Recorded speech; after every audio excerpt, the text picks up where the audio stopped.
ನಾನಿವಾಗ ಬಂಗಡಿ ಮೀನು ಸಾರು ಮಾಡಕತ್ತೀನಿ. ಒಂದು 10 ಒಣ ಬಂಗಡಿವು 10 ಒಣ ಬಂಗಡಿಯನ್ನು ತೊಗೊಂಡಿದ್ದೀನಿ. ಇಲ್ಲಿ ತೊಳೆದು ಎಲ್ಲ ಮ್ಯಾಗಲ್ದೆಲ್ಲ ತೆಗೆದು ಕ್ಲೀನ್ ಮಾಡಿ ಇಟ್ಕೊಂಡಿದ್ದೀನಿ. ಬಂಗಡಿ ಮೀನು ಸಾರಿಗೆ ನಾನು ಇವನ್ನ ಹುರ್ಕೋತೀನಿ. ಉಳ್ಳಾಗಡ್ಡಿ, ಬೆಳ್ಳುಳ್ಳಿ, ಕೊಬ್ಬರಿ, ಅಲ್ಲ, ಕೊತ್ತಂಬರಿ ಇಟ್ಕೊಂಡಿದ್ದೀನಿ. ಖಾರ ಪುಡಿ, ಅರಿಶಿನ ಪುಡಿ, ಜೀರಿಗೆ ಇಷ್ಟು ಹಾಕಬೇಕು. ಇವಾಗ ನಾನು ಉಳ್ಳಾಗಡ್ಡಿನ ಹುರ್ಕೋತೀನಿ.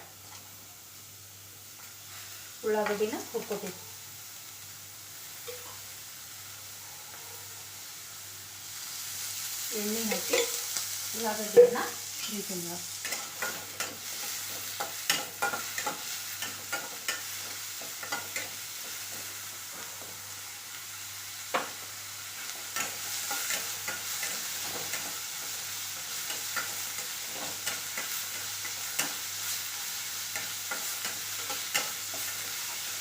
ಉಳ್ಳಾಗಡ್ಡಿ ಹುರ್ಕೋತೀನಿ. ಇದ್ರ ಜೊತೆಗಿನ ಬೆಳ್ಳುಳ್ಳಿ ಒಂದು ಗಡ್ಡೆ ತೊಗೊಂಡಿದ್ದೆ ಹುರ್ಕೋತೀನಿ.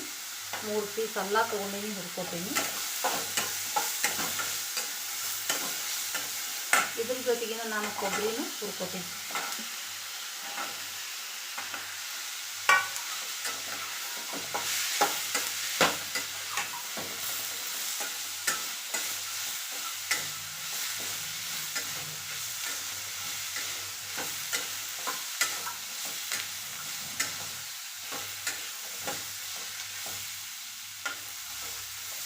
ಇದ್ರ ಜೊತೆಗೆ ಕೊತ್ತಂಬರಿನೂ ಹುರ್ಕೋತೀನಿ. ಇಷ್ಟೂ ನಾನು ಹುರ್ಕೋತೀನಿ. ಇದ್ರ ಜೊತೆಗೆ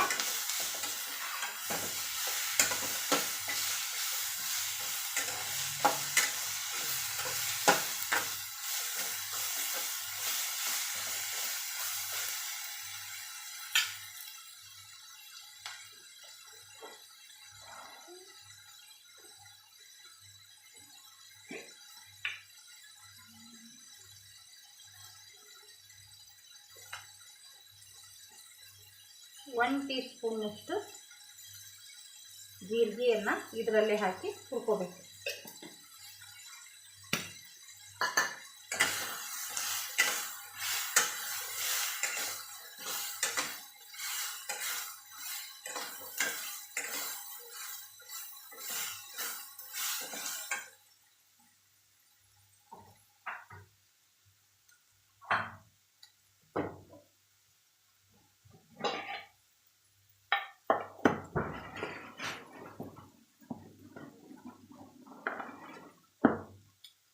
ಇಷ್ಟು ಹುಣಸೆಹಣ್ಣನ್ನು ನಾನು ಹಾಕಿ ಇದ್ರಾಗ ಹುರ್ಕೋತೀನಿ.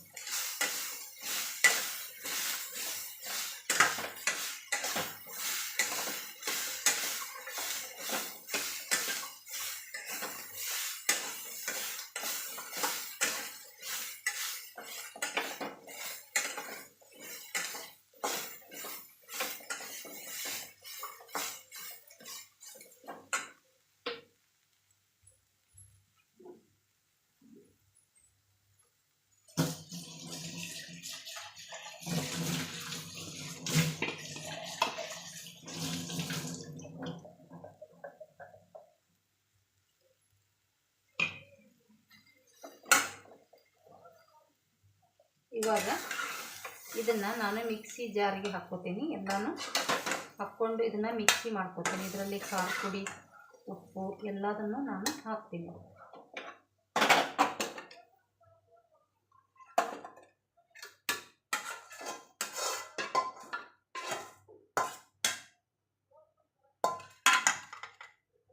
ಹಾಕಿದೆ.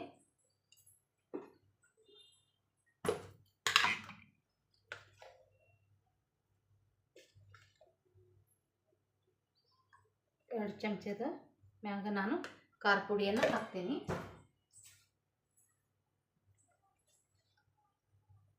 ಒಂದು ಅರ್ಧ ಟೀ ಸ್ಪೂನ್ನಷ್ಟು ಅರಿಶಿನ ಪುಡಿನ ಹಾಕ್ತೀನಿ. ಇದನ್ನು ನಾನು ಇವಾಗ ಏನು ಮಾಡ್ತೀನಿ, ಮಿಕ್ಸಿ ಜಾರಿಗೆ ಹಾಕ್ತೀನಿ.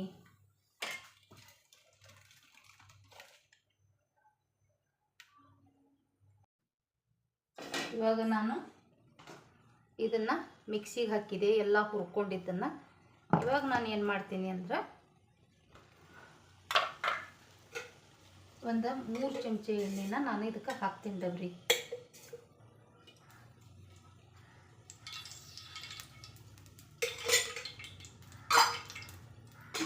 ಸ್ವಲ್ಪ ಎಣ್ಣೆ ಹಾಕಿದೆ. ಇಲ್ಲಿ ನಾನು ಒಂದು ಬೆಳ್ಳುಳ್ಳಿ ಗಡ್ಡಿನ ಜಜ್ಜಿಟ್ಕೊಂಡಿನಿ, ಅದನ್ನು ಹಾಕ್ತೀನಿ. ಇಲ್ಲೇ ಬಂಗಡಿ ಮೀನ ಏನು ತೊಳೆದಿಟ್ಕೊಂಡಿನಿ ನಾವು, ಒಣ ಬಂಗಡಿ ಮೀನ, ಅವನ್ನ ಇದಕ್ಕೆ ಎಣ್ಣೆಯಲ್ಲಿ ಇಡ್ತೀನಿ.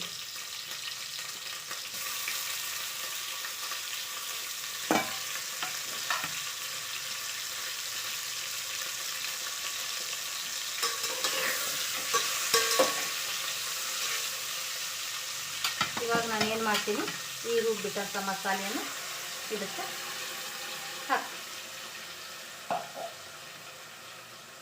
ನಿಮಗೆ ಎಷ್ಟು ಬೇಕೋ ಅಷ್ಟು ಸಾರನ್ನು ನೀನು ಮಾಡ್ಕೋಬೋದು.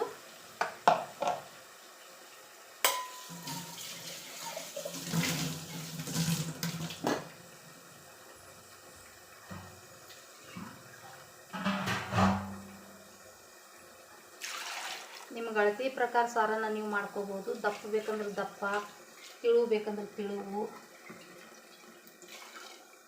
ನಾನು ಸ್ವಲ್ಪ ತಿಳುವು ಮಾಡ್ತೀನಿ ಸಾರನ್ನ.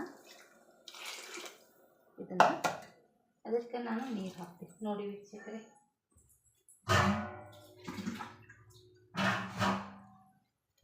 ನಾನು 1.5 ಚರಿಗೆ ನೀರನ್ನು ಇದಕ್ಕೆ ಹಾಕಿ,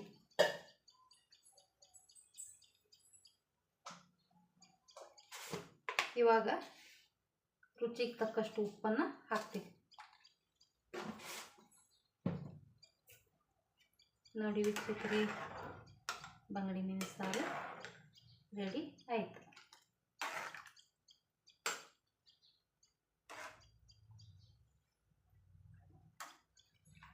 ಈ ಥರ ನಾವು ಬಂಗಡಿ ಮೀನು ಸಾರನ್ನು ಮಾಡ್ಕೋಬೋದು. ಅವ್ರವ್ರಿಗೆ ಹೆಂಗೆ ಬೇಕು ಮಾಡ್ತಾರೆ, ಒಂದೊಂದು ಕಡೆ ಭಾಗದಾಗ ಒಂದೊಂದು ಥರ ಮಾಡ್ತಾರೆ, ಆ ಥರ ಮಾಡ್ಕೊತಾರೋ. ನಾವು ಮಾಡೋದು ರೀತಿಯಲ್ಲಿ ನಾವು ಮಾಡಿದ್ದೇವೆ.